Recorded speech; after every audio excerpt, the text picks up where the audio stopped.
Hello, this is Anne-Marie Mohan, Senior Editor of Packaging World Magazine with Take 5.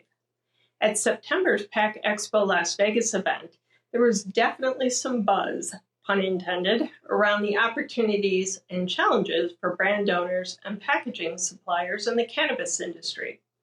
One person who is exceptionally qualified to lend his perspective on this topic was Chris Walsh. He's the CEO and founding editor of MJBiz, the premier magazine and event organizer for the cannabis industry. Walsh shared his knowledge during a Pack Expo presentation on the Pack to the Future stage. According to Walsh, the cannabis industry is very big, although he noted there's quite a range of estimates on its actual size. Some, he said, have estimated the market at $0.5 million to $1 billion in 2020, with potential growth by 2026 of $1.8 to $3 billion. Find out what else Walsh shared in this exclusive post-presentation interview by our very own Jim Krzan, Vice President of Content for PMMI Media Group.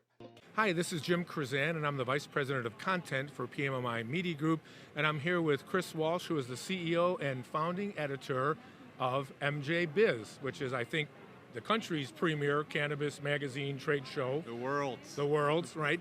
And so Chris just presented to a standing room only house here at the Pack to the Future stage. There's a couple of things I wanted to ask you, and one was when I first started researching cannabis 2-3 years ago, it seemed like I met a lot of small farmers, people who were pouring their life savings into trying to make it and sustain the business.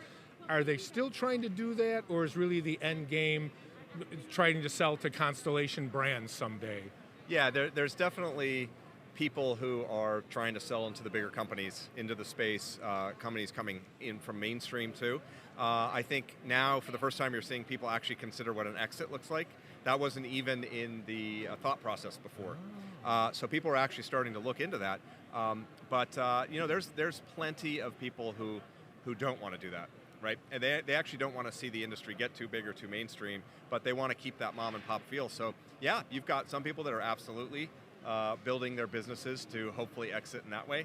And you've got a big community of entrepreneurs and business owners who are really in it for the plant and to help people, and they're not going to go that route. So. And you did talk about the international market, which I never really looked at, but you said it's actually burgeoning, but all in medical right now. But yeah, that's something that most people don't even think of when they look at the cannabis industry, is this isn't just a United States sector, right? You've got Canada, you've got more than 24 countries that have legalized mostly medical cannabis around the world. So it truly is becoming a global industry. There's a lot of challenges in that, and some of these countries are moving really slow. There's not a lot of commerce between the countries, but the groundwork is being laid for this to be a truly international global industry. And I, for one, thought with the last election that Biden would go ahead and make federal legal, and still not happening, and you said you don't see it coming yet, right? I don't see it coming yet. It's disappointing. Biden has not been particularly optimistic or really supportive of marijuana legalization, but his vice president has, in terms of Harris wants to decriminalize it. So right now, I think in Washington, you just have a lot going on, right? And so cannabis, there's just still disagreement on what it should look like.